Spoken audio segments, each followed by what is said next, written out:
Good evening, everybody. We're very pleased to have you all here to hear Rabbi Breitowitz. I just want to mention a very short brief on Yibaneh, what we do. Our organization is trying to promote unity in the community, which is a very high ideal. And we do it through two different tracks, through Chesed projects, and through educational projects, such as tonight.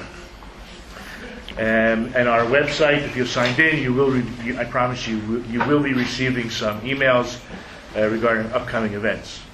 And a brief introduction of Rabbi Breitowitz. Again, I want to thank him for coming. He received his rabbinical ordination from Ner Yisrael Rabbinical College in 1976, BS, with honors from Johns Hopkins University, magna cum laude from Harvard Law School in 1979, and a doctorate in Talmudic law from Ner Yisrael in 1992. He's lectured extensively throughout the United States and Israel on medical business and family ethics. He's published numerous articles on bankruptcy, commercial law, medical ethics, family law, and halacha. He was professor of law at the University of Maryland. He made Aliyah with his wife in 2010 from Silver Springs, Maryland, which he held the position of the rabbi at the Woodside Synagogue for over 25 years. Thank you. Thank you so much. Again, thank you, Roy Poston, for the kind introduction, and thank you for inviting me. The Yibaneh organization is certainly a very worthy cause, and I'm very happy to lend my name and my lecturing and my shurim to the success of this organization. At the beginning of Chumash Bereshis, at the beginning of Genesis, when it says Bereshis bara Elokim, in the beginning God created heaven and earth, so the next verse says Haaretz ha'isasahu vavohu v'choshech al pnei tahom. The world was tayu, or the universe, as it were, was tayu vavayu. Difficult to translate, but basically it means jumbled, confused, empty, chaotic. And there was darkness on the face of the deep, and the Spirit of God was hovering over the waters. This pasuk is very enigmatic on many, many fronts, and most of which I'm not even going to address. If God is creating the universe, then how could there be an antecedent water that God is hovering over? And what exactly is the tumult and the confusion and the chaos, which indicates some pre-existing entity? Those are great questions. I'm not even going to talk about them. But I just want to quote a medrash. The medrash says on the verse, the world was tayu, or the universe was tayu. Tayu means confused. This refers to the kingdom of Babylon, which conquered Eretz Yisrael and destroyed the temple. I'm sorry, tayu means empty. Tayu means astonishingly empty. They destroyed the temple, making the world empty. Bohu is confused. That is a remez to the kingdom of Persia, in which Haman wanted to wipe out the Jewish people, and the Megillah describes the city of Shushan as being confused and confounded. Ha'ir Shushan Nevocha. Choshech, darkness, is the Galus of Greece, in which the eyes of the Jewish people were darkened to the truths of the Torah because they were attracted to foreign philosophies. And Pnei Tahom, the face of the depths, is the Galus of Rome, which keeps on going and going and going, seemingly having no end at all. What is the Medrash telling us? The Medrash is telling us that there is a concept of 4 exiles that are built into the very framework of creation.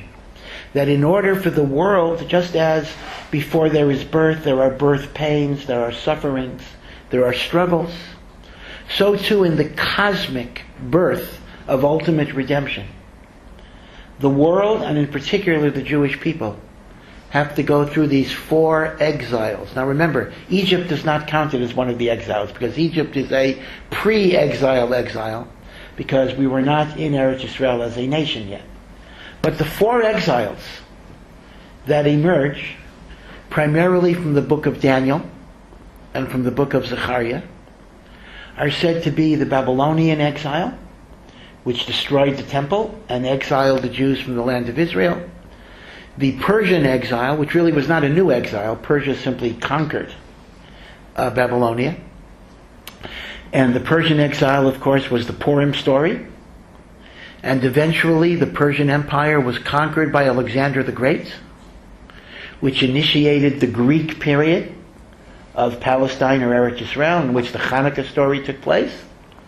And then we have the exile of the Romans, who actually they conquered the land of Israel, and then eventually they destroyed the temple, they exiled many Jews, and the Roman exile is said to still be here until the coming of the Mashiach.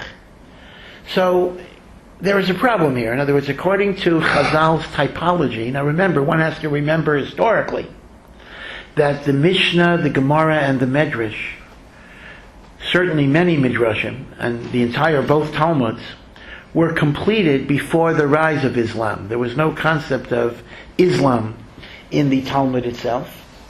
And as far as the Talmud is concerned, based on their understanding of the book of Daniel, there are 4 exiles until the coming of the Mashiach. The exile of Babylon, the exile of Persia, the exile of Greece, the exile of Rome, which is identified with Edom, Esav.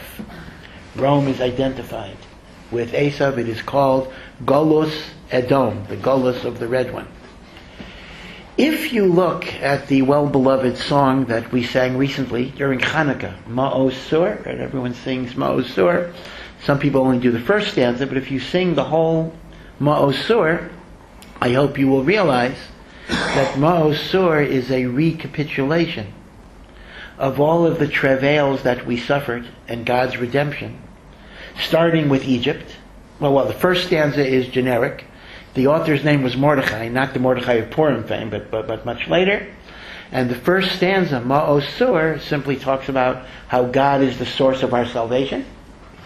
The second stanza talks about Egypt. The third stanza, Babylonia. The fourth stanza, Purim under the Persian rule. The fifth stanza is the only one about Hanukkah. That's why it has a separate nigun in many places. Yevanim nikvatzu alai. And the last stanza is referring to the redemption that we have not yet received. The redemption from the Galus of the evil Red One, which is the Galut of Esav. Now you may notice, if you're singing Ma'oz Sur, and people have different Sidurim or different sheets of paper, that sometimes they have different words in what they're singing, because this was a very heavily censored stanza. Because at various points the Catholic Church took out statements that they regarded as anti-Catholic, so this was a victim of censorship and the like.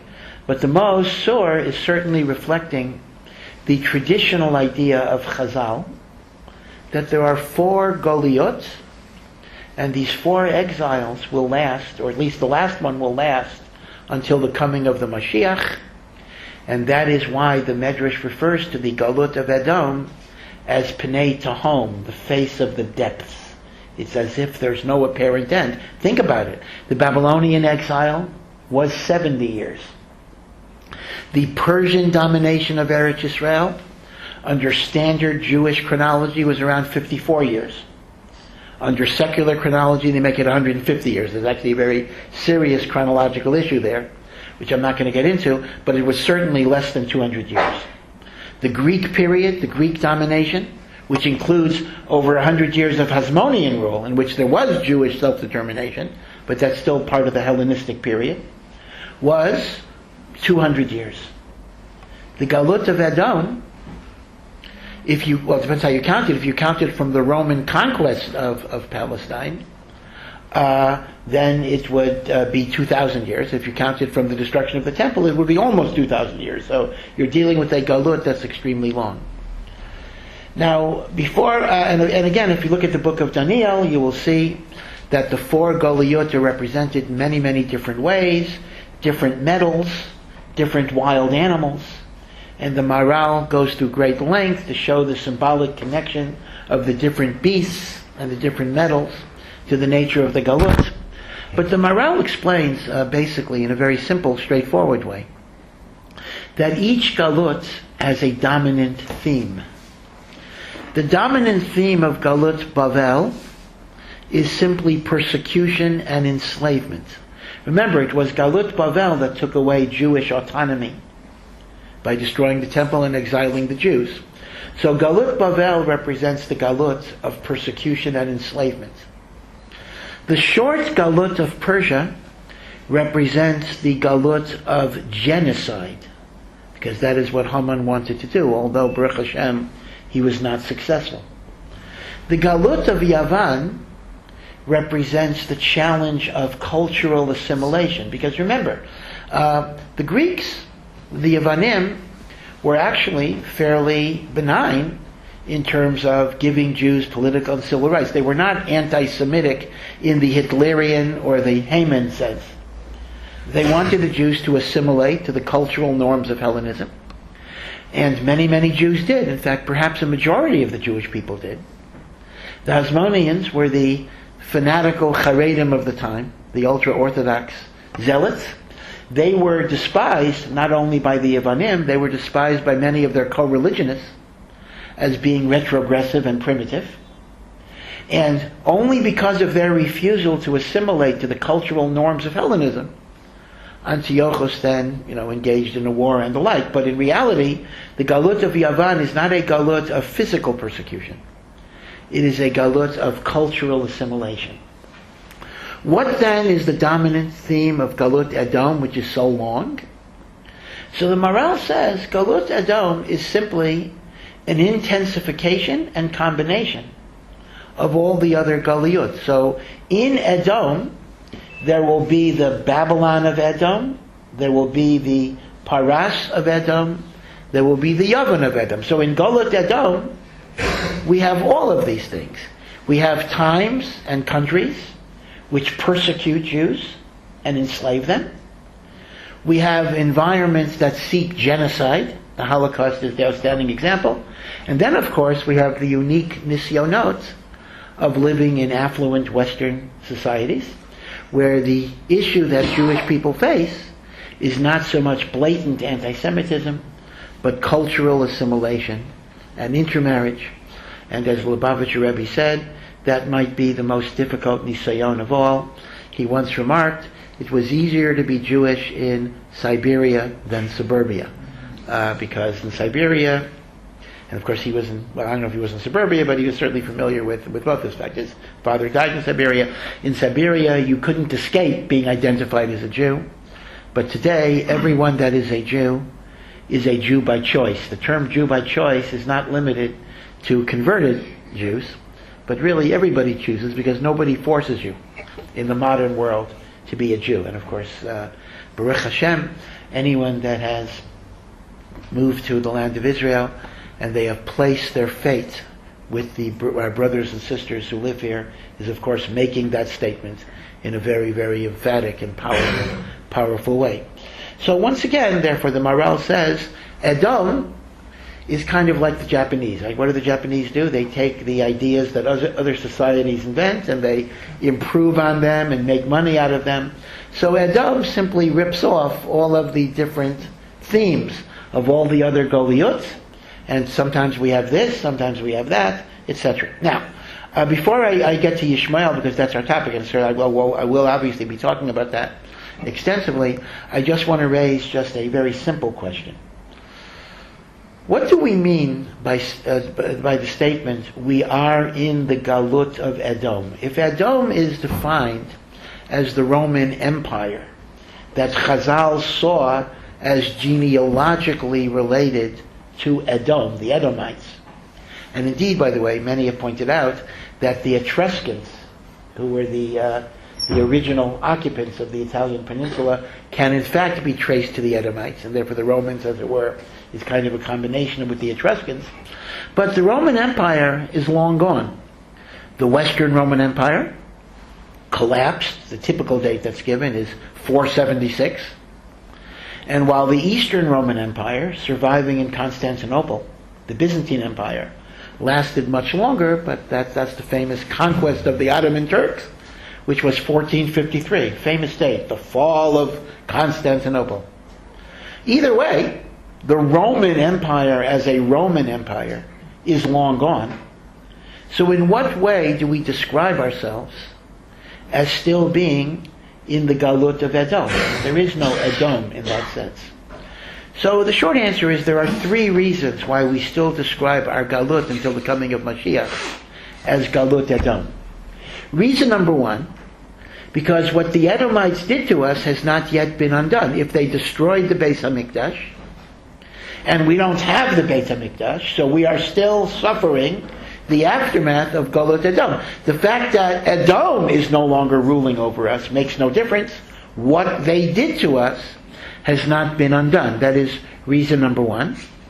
Reason number two is that in many, many ways, Rome is considered to be the progenitor of Western civilization. Now, I do understand that Rome itself essentially got whatever valid ideas they had from the Greeks. The Greeks are certainly the foundation of Western philosophy and thoughts and the like, but nevertheless, it reached Europe via the Roman Empire. Greek ideas spread through the Roman Empire. Our very alphabet, not our alphabet, I shouldn't say our alphabet, thinking like an American, but the Latin alphabet, right, the English alphabet is of course the Roman alphabet, the Latin alphabet, and the like. The legal system of both Europe and to a lesser degree, even England and the United States, the common law countries, is largely based on Roman law and the like. So in many ways, given the fact that Jews were overwhelmingly involved with Western civilizations, I'll discuss again, Islamic will be very relevant here, then certainly it's the Galut Edom because of the encounter that the Jewish people have with European Western civilizations. The third reason why we are described as being in Galut Edom is that Rome, at a very early date, became identified as the seat of Christianity, the Catholic Church, the Roman Catholic Church. Indeed, it's very interesting why Rome achieved that historical significance. There actually was a bit of a disagreement. There were early attempts in the early decades of Christianity that Jerusalem, which would actually make much more sense, would be dominant, but nevertheless we know that Peter eventually established the church in Rome, and the Pope to this day, the Pope is officially the Bishop of Rome, right? There's the Bishop of Indianapolis and the Bishop of Rome. In fact, it's been pointed out that Pope Francis is a modest person. He doesn't even like to refer to himself as Pope. He actually goes around using the title, I'm the Bishop of Rome. You're the Bishop of Baltimore, I'm the Bishop of Rome, etc. And given the fact that Jews were overwhelmingly involved in the confrontation with Christian cultures, so we describe that as the Galut of Edom. Okay. And that is why we describe the Galut as the Galut Edom. Now remember, as I say, both the biblical sources and the rabbinical sources predate Islam. Right? The Talmud was completed probably in the 5th or 6th centuries, and Muhammad is around 100 years later, etc. So there is what is called a fifth Galut. And this is articulated by the great mystic Rav Chaim Vital. Remember, Rav Chaim Vital was the disciple of the Arizal in Tzfat. And in fact, not only was he a disciple, but basically all of the teachings of the Ari we only know via Rav Chaim Vital. The Ari himself did not write anything. And all of his teachings are mediated through the interpretations of Rav Chaim Vital. And Rav Chaim Vital writes that before the coming of Mashiach, there is going to be a fifth Galut. And this Galut will be unparalleled in cruelty. It will represent a level of persecution and destruction that will be greater in intensity than any of the exiles that preceded it. And this will be called the Galut of Yishmael. Like the Galut of Rome is called the Galut of Edom. This is called the Galut of Yishmael. And the Arizal, Rav Chaim Vital writes, quoting a medrash, Pirkei de Rabbi Eliezer, which by the way might be the one medrash that was written after Islam. The dating is a little uncertain. Pirkei Rabbi Eliezer says that Yishmael will be the most difficult galus of all, because they have a certain spiritual quality that God has given them. They are the only nation besides the Jewish nation that have the name of God imprinted in their national identity. We are called Yisrael, he who triumphs with God, and they are called Yishmael, God will listen. God listens to their prayers, and therefore they represent a godly force. Now again, I'm going to discuss how can something be godly and coexist with evil. Well, we'll talk about that. That's a very, very important theological question. But this is a medrash. This is actually a statement. It's interesting. Nobody seemed to be aware of this medrash till 9/11. It's interesting that sometimes the press of current events forces us to re-examine sources and actually uncover things that we didn't happen to notice. But with the rise of Al-Qaeda back in 2001, and now ISIS and all those other negative developments, we realize the prophecy, the prophetic nature of both the Medrash and Rav Chaim Vital, that there will be a Galut of Yishmael. Now let me explain a little bit. Yishmael, of course, was not Muslim. That was not obviously. But number one, according to our tradition, Arab nations are considered, according to their own tradition as well, Arab nations are considered to be the genealogical descendants of Ishmael. Now, it is true that there are non-Arab Islamic nations. Iran is a very, very good example as well. But Rav Chaim Vital makes a point, again, it's a very intricate Kabbalistic point, that Yishmael will link up with Persia. This is what he wrote. He wrote this more than 500 years ago. That the Galut of Yishmael will be a hitchabrut to the genocide of Malchus Paras, going back to the Haman roots. Now that's truly amazing. Yishmael are Arab, Paras is Persia, and therefore the concept would be that the roots of Islamic fundamentalism, whether it be Al-Qaeda, whether it be ISIS, or ISIL as Obama likes to call it for some reason, or whether it be Iran, all of that is connected to this fifth Galut, which will be the most difficult and most bitter Galut. But you understand, obviously, when we talk about a Galut, we're not talking about Galut in the sense of exile. I mean, we're exiled. I mean, the Arabs did not exile us. But it refers to the state of persecution, the state of terrorism, the state of fear, where the whole world stands in fear over Islamo-fascism and a terrorism that could break out at any moment, in any place, any time. That's a Galut. No matter where you live, you're in Galut because you live in that fear. You have that anxiety. The world is held hostage. And Rav Chaim Vital says, predicted in the 1500s, that this will be the most difficult and painful Galut of all.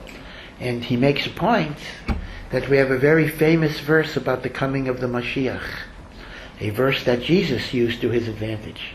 In the Navi Zechariah, it describes the Mashiach as Ani, a poor, impoverished person who is rochev ala chamor, who will ride a donkey, right? Yashka utilized that to try to establish his credentials. Well, we know that Yishmael is described as a chamor, a donkey. That is an imagery that is used for Yishmael. So what is the pasuk telling me? That Mashiach will come into the world on the back of that donkey, that Yishmael will be the last Galut that we're going to go through. Now, let me point out, I want to make 4 short observations about the nature of Galut Yishmael. The Midrashim point out that Yishmael, in spite of its riches, Yishmael as a national entity, or as a spiritual entity, has certain merits. Number one, Yishmael had the merit of circumcision. This was the covenant. Part of the Abraham covenant was made with Ishmael as well. Number two, Yishmael has a certain power of prayer. The very word Yishmael, God listens to prayer. The Muslims, as we know, are very meticulous in prayer. They pray 5 times a day. We only, of course it's a shorter service, we only pray 5 times a day on Yom Kippur. Yom Kippur. They do it every day. They do it every day. They have certain spiritual powers. And therefore the Medrash says they have a certain power over us that no other nation has. Esav, Edom, simply represents hedonistic materialism, brute force. The physical can always be defeated by the spiritual. But when something has spiritual power, it's much more difficult to defeat. Now here, I have to raise this question. How can we talk about Yishmael having spiritual merit? How can there be spiritual merit when you are engaged in evil actions, beheadings, torture? God listens to those prayers. So there is a concept that Mekubalim say, and I have to admit, I don't understand this concept. I will just tell you what it is. That is, just as physicists talk about matter and antimatter, or those people who are older might remember before the digital camera, if you remember the old-fashioned camera with film, I don't think, do they make them anymore? Probably not. Oh, do they? They still make? Okay. Wow. Okay. Wow. Alrighty. Store up on it because it may be like an antique in a few years, and it'll let it come back. But the way you constructed the positive is through the negative. Through the dark negative, you could construct the positive. There is a concept called, which we might call, dark spiritual energy. There is an energy of the spirits that comes through the dark side. And when there is commitment to something beyond the physical, there is a power to that, even when it's enlisting God in the cause of evil. Hard to understand.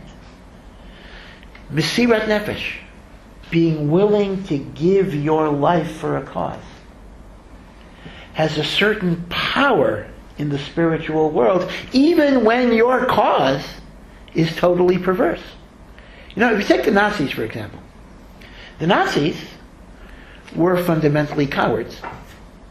Yeah, the Nazis, these guys in the fancy uniforms were perfectly happy to kill Jews when they had all the control. But towards the end of the war, many Nazis were willing to cut all sorts of deals that they should be treated kindly. And even those who committed suicide, they committed suicide relatively in a painless way, either taking cyanide pills or the like. They were cowards. They were not really willing to die for their ideals except in the escapist way of a quick suicide. Islamic fascism are people who are willing to die for their beliefs. Now, their beliefs are perverse. Their beliefs are evil. But there's a spiritual power here. Now, the implication of this is that physical can be vanquished by physical.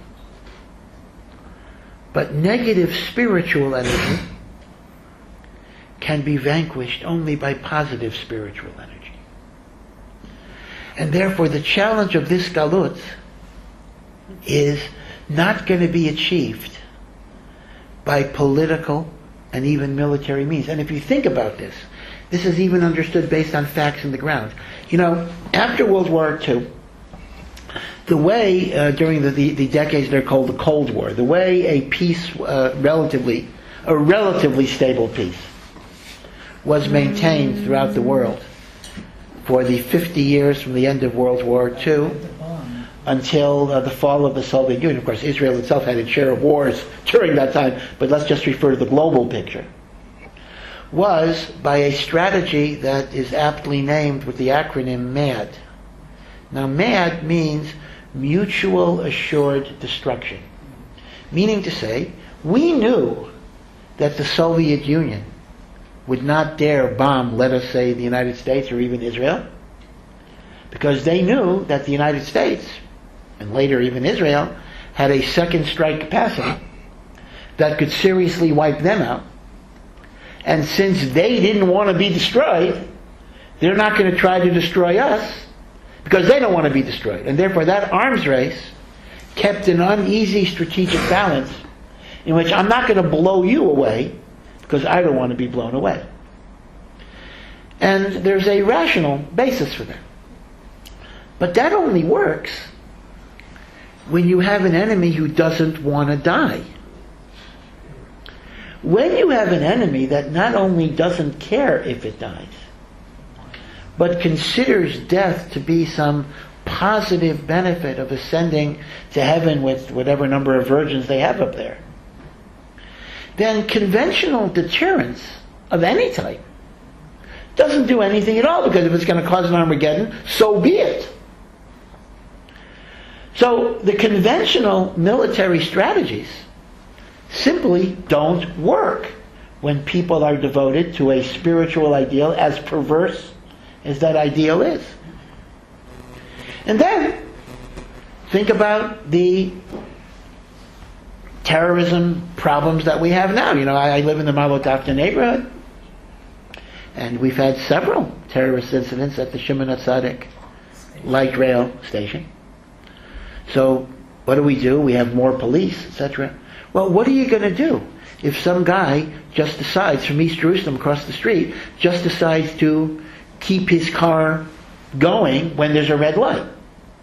You cross the street. What's going to stop him? Are the police going to stop him? Are they going to kill him? Well, they might, but he doesn't care.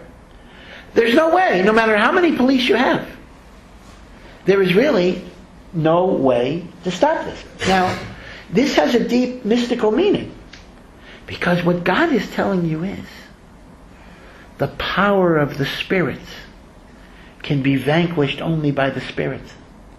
Military and political strategies, now of course we have to do what we have to do, of course. We can't just advocate that aspect of it. But I can tell you, it's not going to solve the conflict. It's not going to solve the conflict.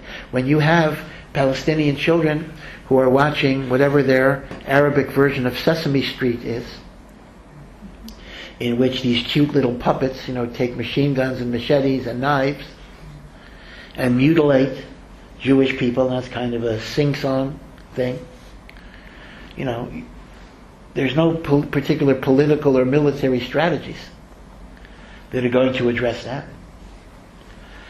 So, point number one, therefore, is that although tshuva is always important, but particularly when you're dealing with Galut Yishmael, the very essence of how you defeat Galut Yishmael can only be spiritual, because their energy emanates from a spiritual source.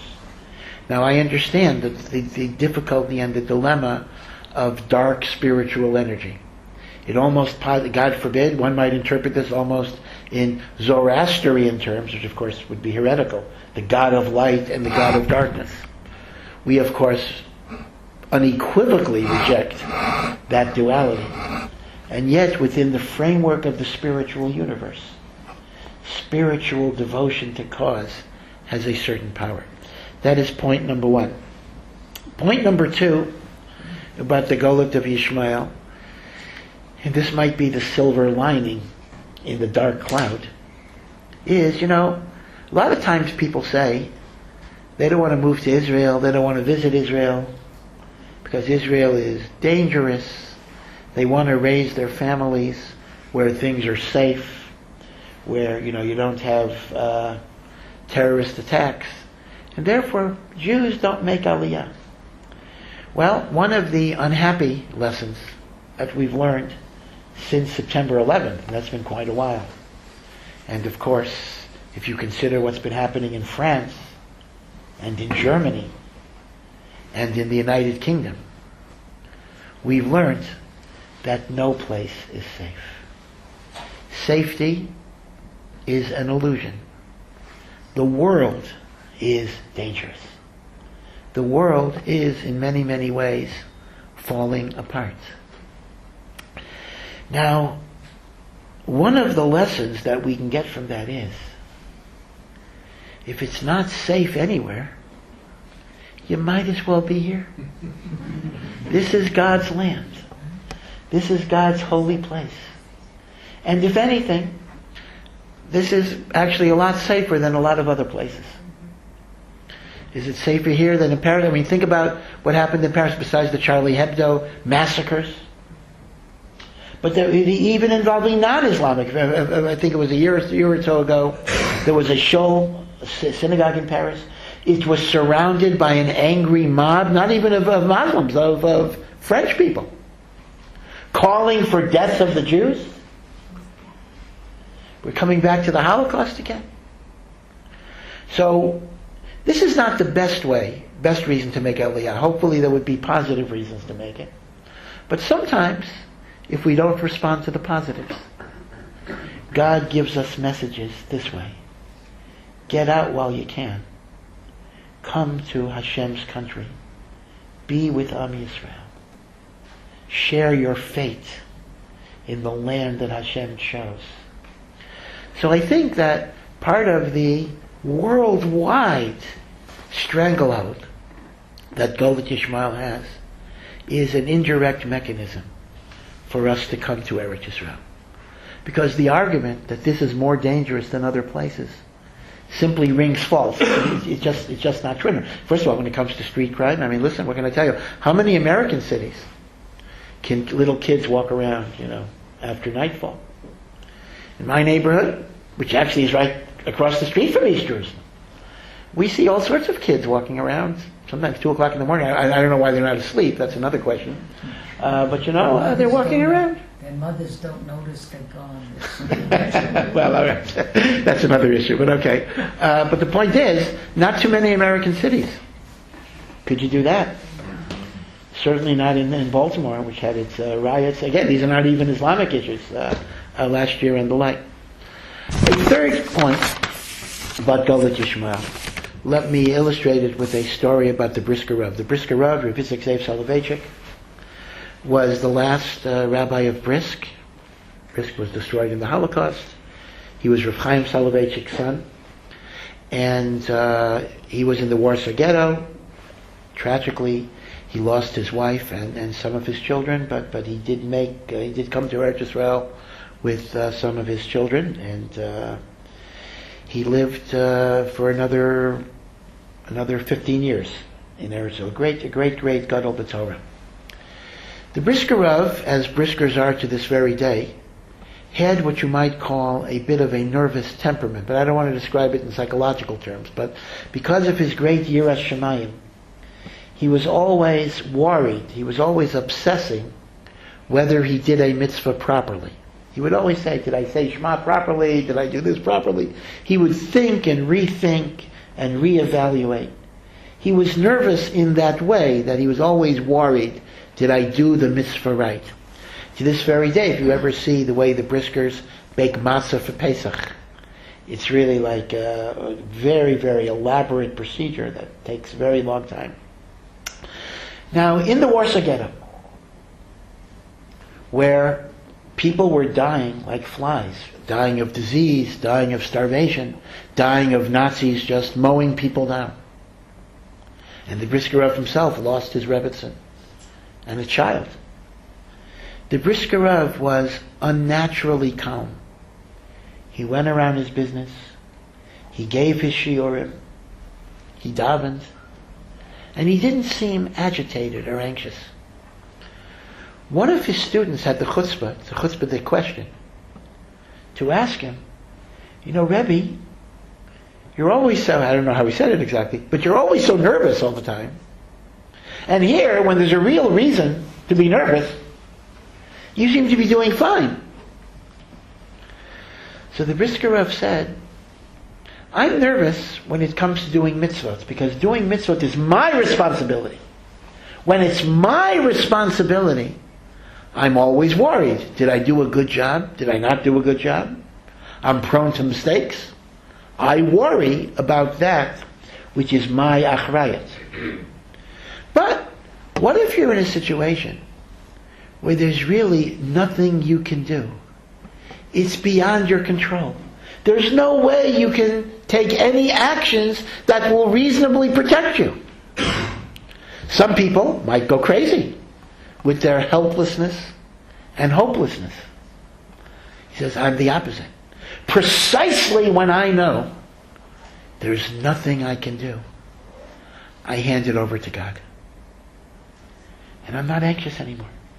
Now, let me point out, the Brisker Rav is not making the Pollyannish point that everything will have a happy ending. 6 million Jews did die in the Holocaust. I won't get into Rabbi Mizrahi's comment that we just discussed. The Brisker Rav himself lost his wife and a child. The Brisker Rav is not saying that life always has an immediately perceptible happy ending. That's not what he's saying. But he is saying that God controls the world. And there is purpose. And God is a God of love and a God of compassion. And if there are things in life I don't understand, but I know I'm not abandoned. I know I'm not rejected. I know that there's an inner meaning and purpose to this.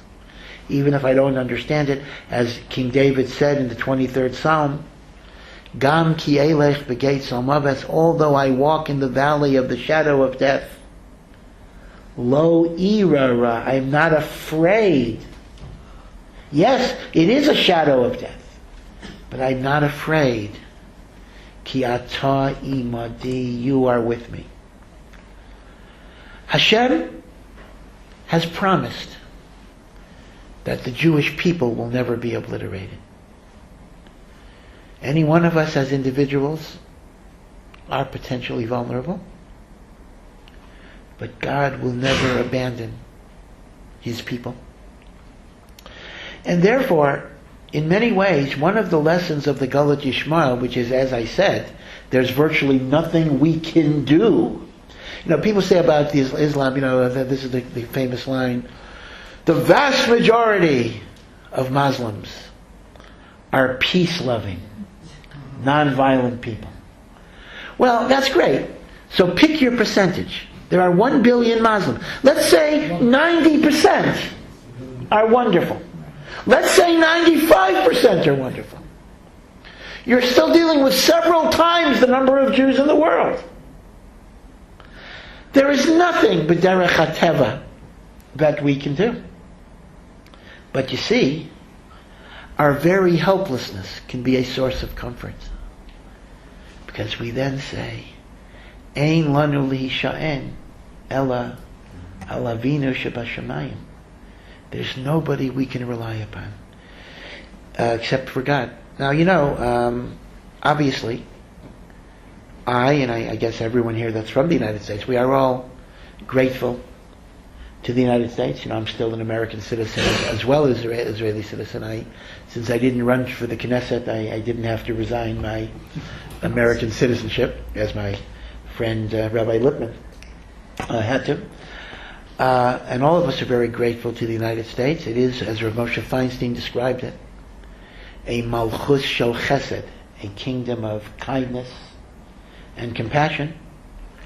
But we do have to know at the end of the day, in spite of all the rhetoric about unbreakable relationships and the like, there's a famous quote, I don't know who it's attributed to, but it's a famous quote that nations have interests and not friendships. That when interests coincide, so we walk together for a while. When the interests don't coincide, then we don't. That's just the way politics work. All of us know how astonishingly alone Israel fundamentally is. We really are alone. We have some nations that, when it works out for them, are supportive. Most nations are, in fact, not supportive. And, of course, we have some of our fellow Jews are themselves very, very rabidly anti-Israel in ways that are just shameful. I have to say, and this is really off topic a little bit, but I think I would have to say that the morality of the IDF is second to none in every possible sense. There is no army in the world that is so respectful of avoiding so-called collateral damage or injury to non-combatants at great personal risk to our own soldiers in ways that many military strategists and even some rabbis have said is irresponsible.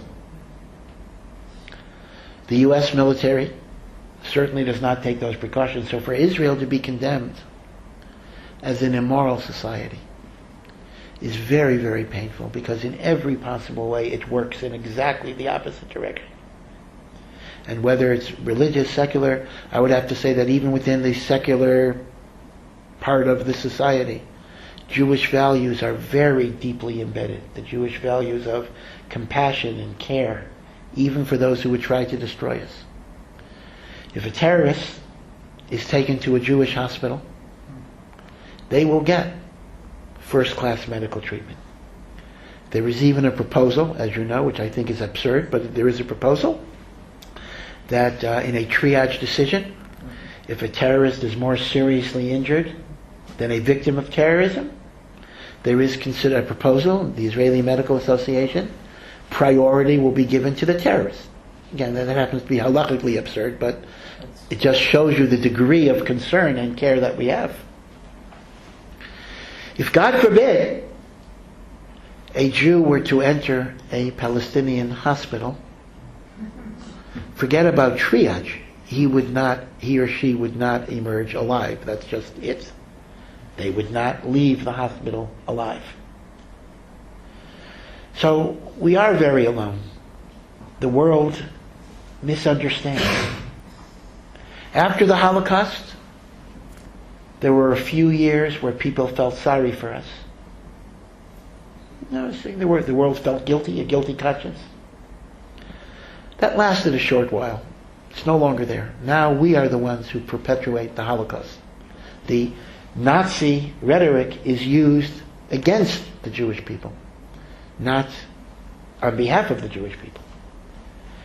So, all of this reminds us how alone we are, how vulnerable we are. And this can be very depressing indeed. But it does remind us that ultimately, all we have is God and our relationship with each other.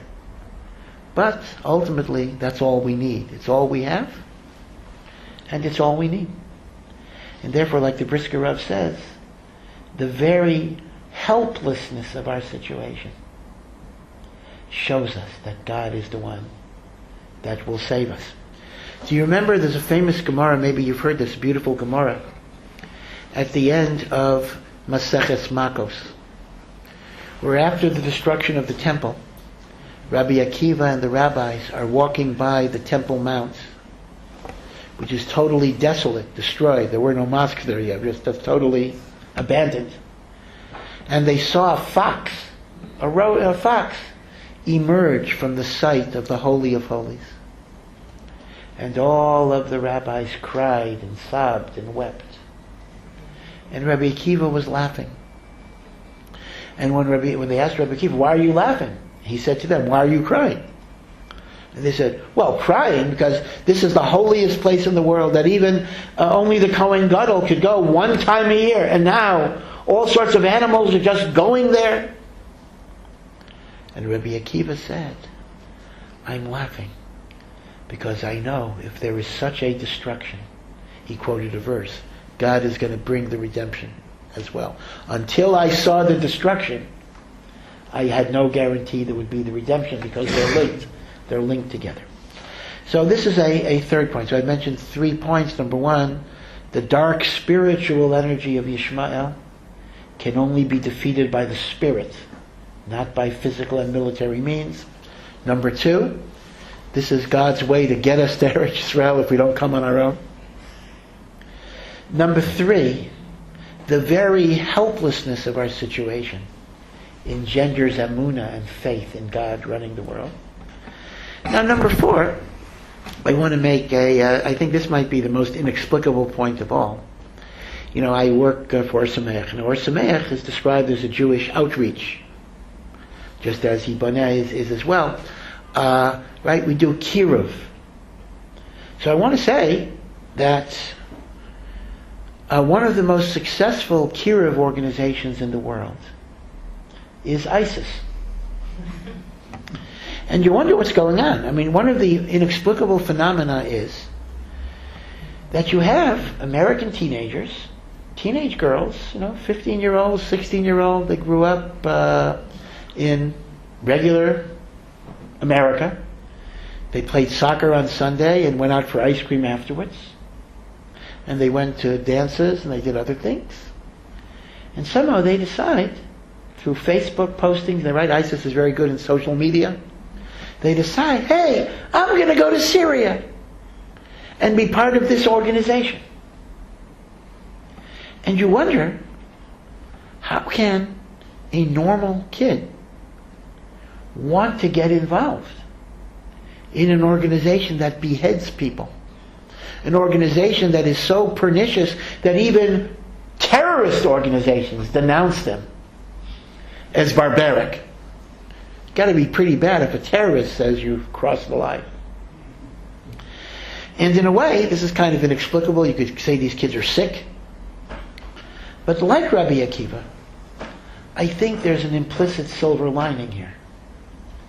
Because what it tells you is how deep is the yearning for some type of cause that goes beyond yourself. In a way, this is the dead end of hedonism and pleasure seeking. That kids are realizing that they can't just live to make more money, have more sex, have more drugs. They want to be committed to something, and like a fish out of the water, they don't know where to go. So they go to the craziest, stupidest, most evil types of things. But what does it show? It's a starvation. I want to be committed to something bigger than myself.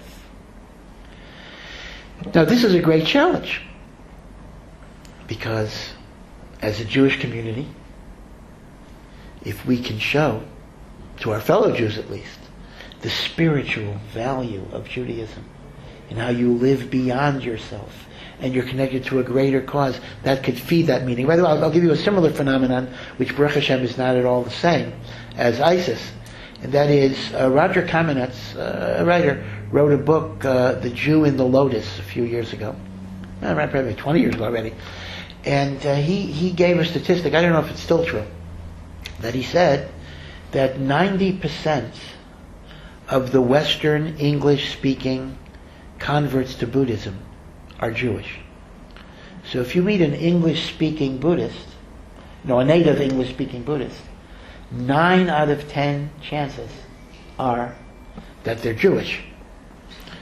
Now, given the fact that Buddhism may very well be technical avodah zarah, I'm not going to get into the halachic point there, that is a very, very disturbing number. But it highlights the idea that the Jewish soul in particular is seeking transcendental meaning and purpose. And if nobody is showing them where they can get it in Judaism, they'll go somewhere else. And of course ISIS is even a more extreme example. So in many, many ways, these disturbing phenomena are the stirrings and yearnings of a soul that is seeking to be connected to something greater than themselves. Right? So these are some observations on the Galut of Yishmael. But now let me raise a textual question. How do we reconcile the phenomenon of the Galut of Yishmael with the not only rabbinic teaching, but the biblical teaching, that there are 4 Galiot. Right? Bavel, Paras, Yavan, Edom.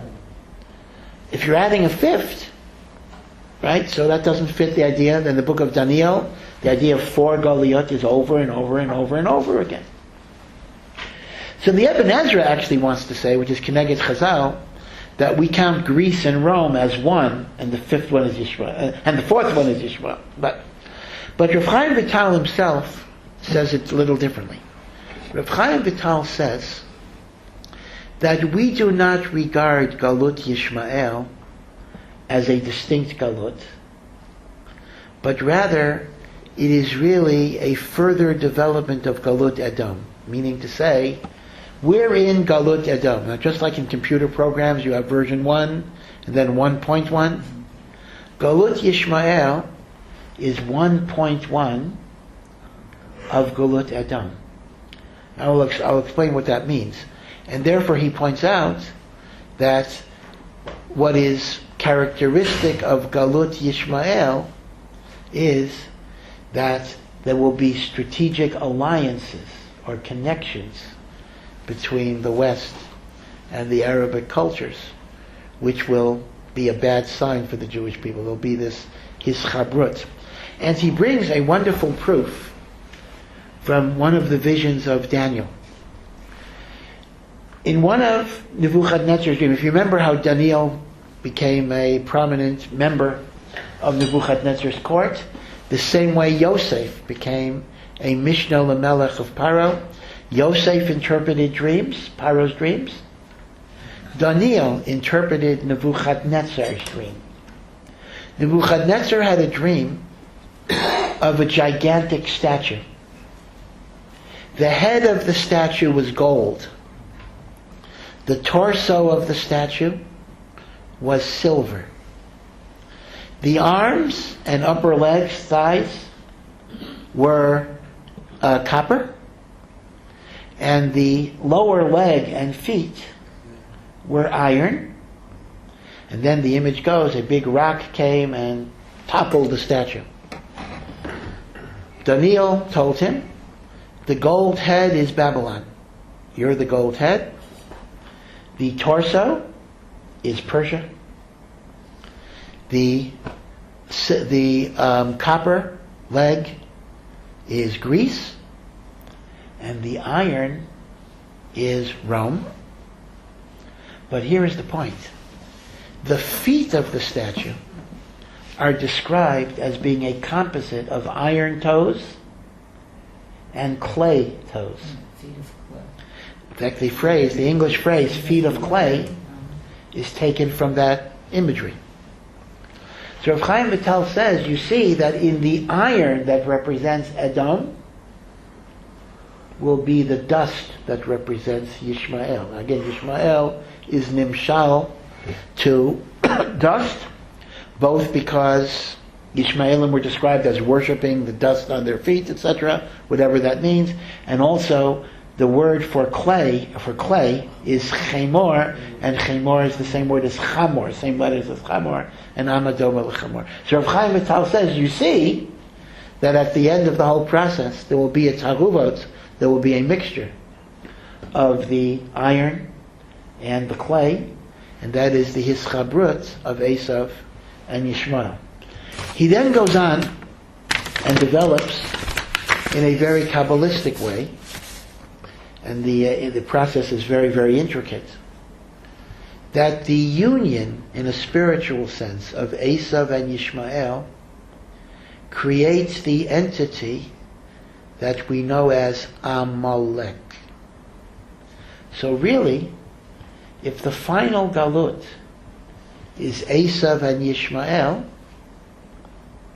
the final enemy is Amalek. Again, these are spiritual ideas. We're not necessarily claiming anyone is related to Amalek. Now, this in particular has a lot of importance for us because of the following. We are in a galut that is both the galut of Esav, the galut of Edom, and the Galut of Yishmael. I want to articulate the particular dangers that each pose to us. Esav represents hedonism, materialism, consumerism, and the rejection of God. What does Esav say when Yaakov wants to buy the birthright? Esav says, Hine anochi halech lamut, I'm going to die. There's nothing beyond the physical life. Lama zali b'chora, I don't need the firstborn. So Esav represents a decadence and a value system in which there is no purpose for the Almighty in the world. And by the way, you may ask, well, how can I say that? Didn't I say earlier that Esav is identified also with Christianity?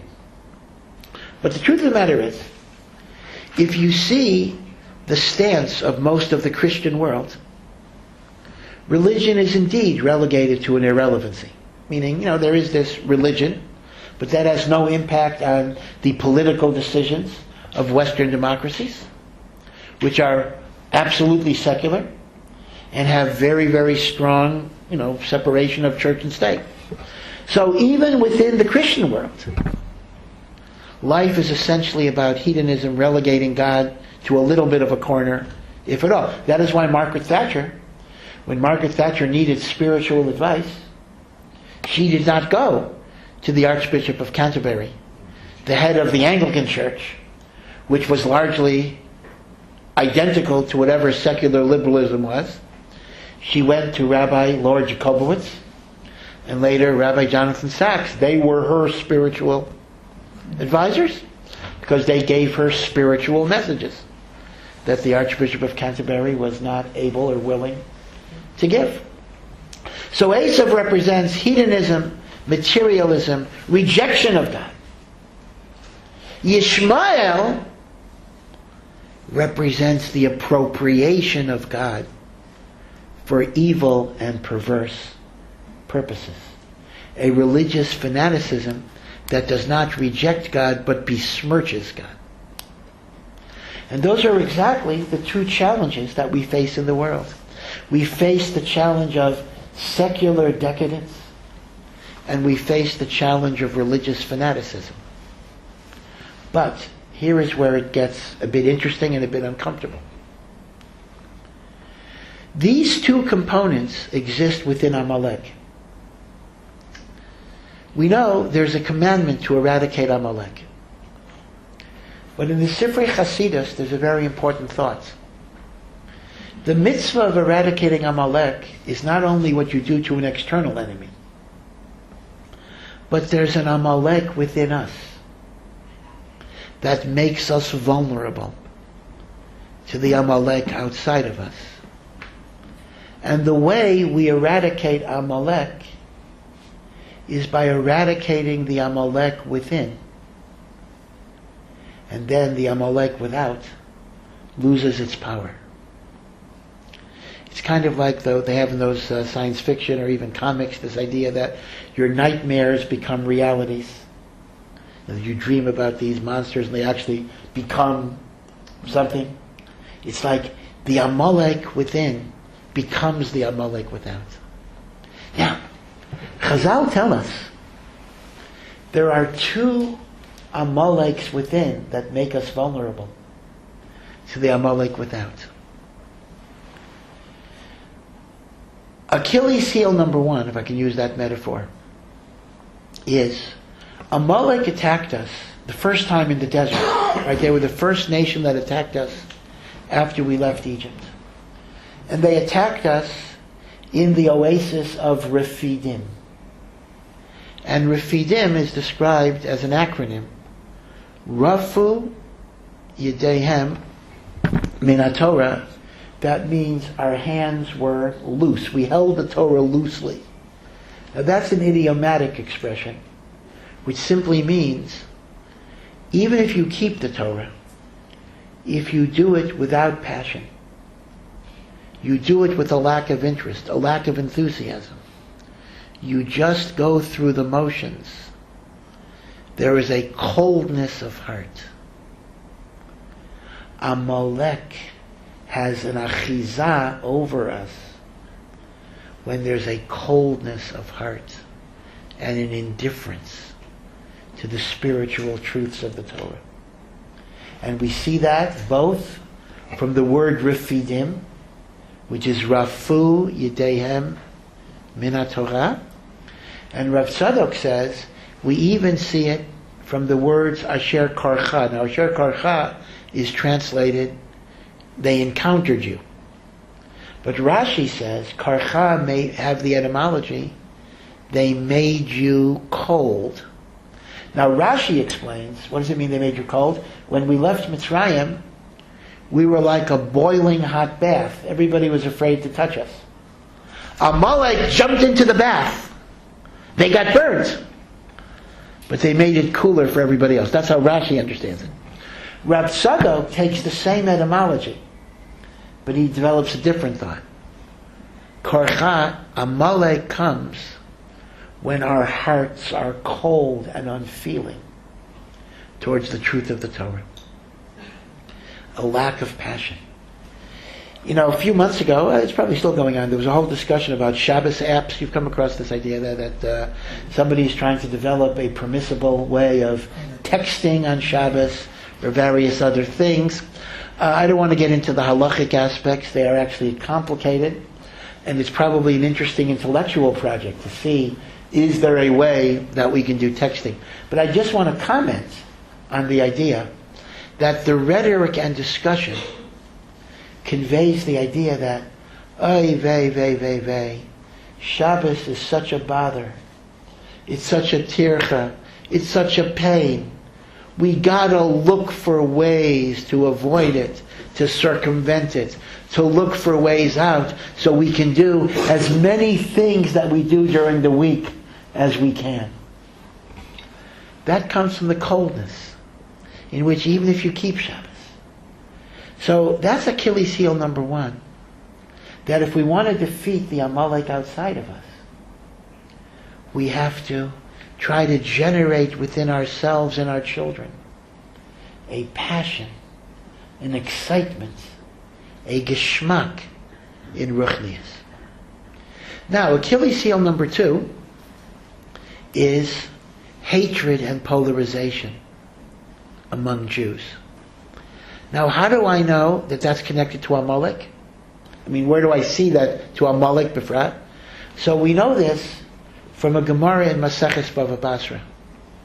The Gemara says in Maseches Bava Basra that Amalek can only be defeated by Rachel's children, the children of Rachel. Amalek cannot be defeated by the children of Leah. That is why the first person who waged war against Amalek was Yoshua ben Nun. Moshe made Yoshua the general. What tribe is Yoshua from? Tribe of Ephraim? Rachel. That is why the first king of Israel was Shaul HaMelech from the tribe of Binyamin, and he was given the commandment to eradicate Amalek. That is why Mordechai and Esther, again from the tribe of Binyamin, were the ones who engineered the death of Haman from Amalek.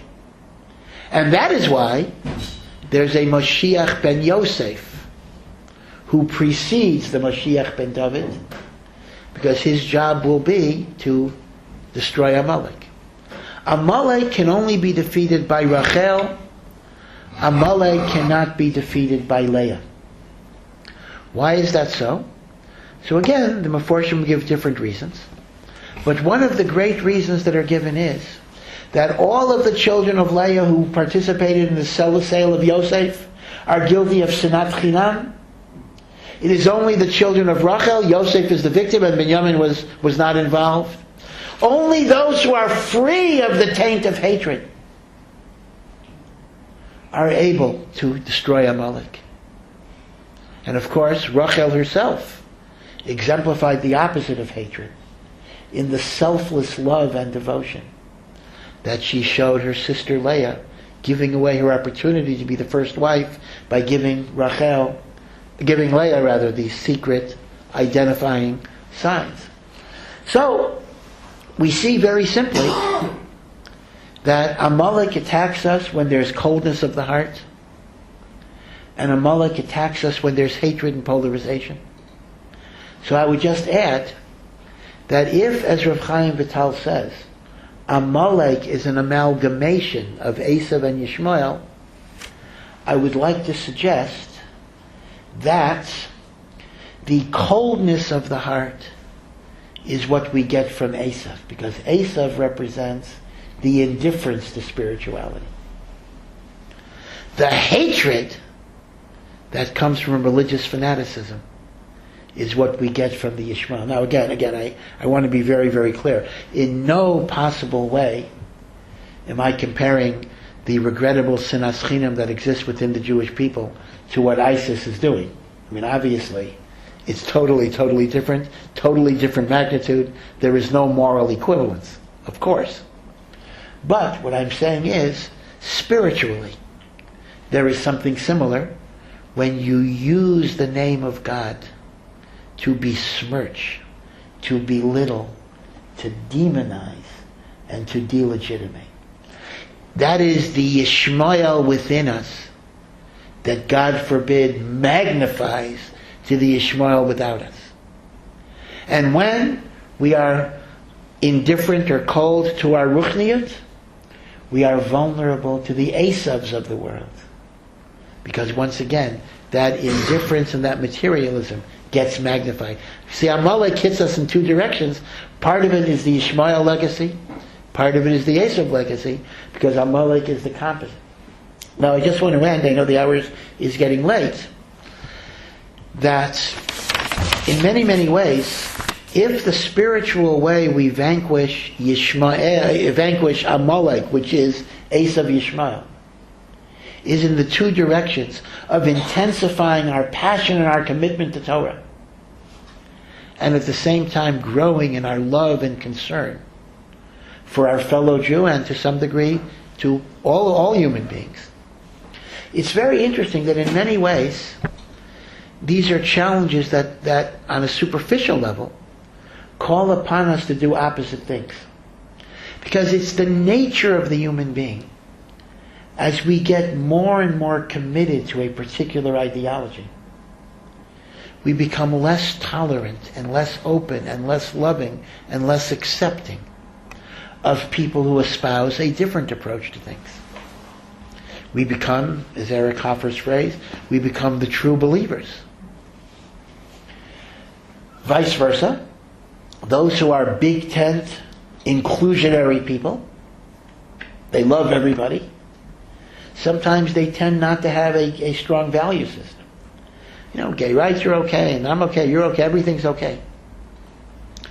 The big challenge for a committed Jew, and good luck in finding a school that combines these things, not at all easy, is how do you raise, not just how do you raise, how do you be a passionate, committed, fiery Jew, devoted to the Torah, loving the mitzvahs, and at the same time develop within our personalities a love and an acceptance and a non-judgmental approach towards other people, understanding that they are not necessarily doing what I'm doing, they're not necessarily holding where I'm holding, but I can love and respect and interact with them in a very good way. Now, this is a difficult challenge, because you'll find people on one side of the equation or on the other side. It's difficult to kind of integrate it. But part of the way you do it is that you realize that in your passion to serve God, part of that passionate serving of God is the love you have. In other words, it's not like a separate thing. I serve God and I also have to work on loving people. And that's pulling me in the opposite direction. But not really. Recognize that the same passion I have to have for Shabbos and for Kashrus and for Tefillah and for Talmud Torah, I also have to have for Abbas Yisrael. After all, it's the same Torah, same mitzvah. Or it's not the same mitzvah, but it's in the same Torah. And therefore, if we wouldn't look at it like a dichotomy, if we would look at it as part and parcel of what Avodas Hashem is, then we would be able to bridge that gap. Again, it's a difficult mental operation. The Balatanya tonight is the Yortzeit. Is that correct? Right. Is it tonight? Is it tonight? Oh, it's last night. I'm sorry. I'm up one day, but we could be Mosef Michol Ala Kodesh. So Baruch Hashem, I can say at least one thing from the Balatanya tonight. And he talks about the mental operation of simultaneous love and hate. There are ideas that we reject. There are ideas we don't accept. But I still look at my fellow Jew. I see the godly soul. I see the godly essence. And I love him or her because he has within himself the spark of the divine. And if I love God, then I love God's children as well, because they have that spark of the divine. So these are just some thoughts about how to deal with the difficult galut that we are in. But like everything else in life, it must start from within. And if we work on ourselves from within, then the enemies shall indeed vanquish, because they are nothing more in a spiritual sense than the nightmarish shadows of tendencies that exist within us. By our passion, we vanquish the decadence of Esav, and by our love, we vanquish the destructiveness of Yishmael. Thank you.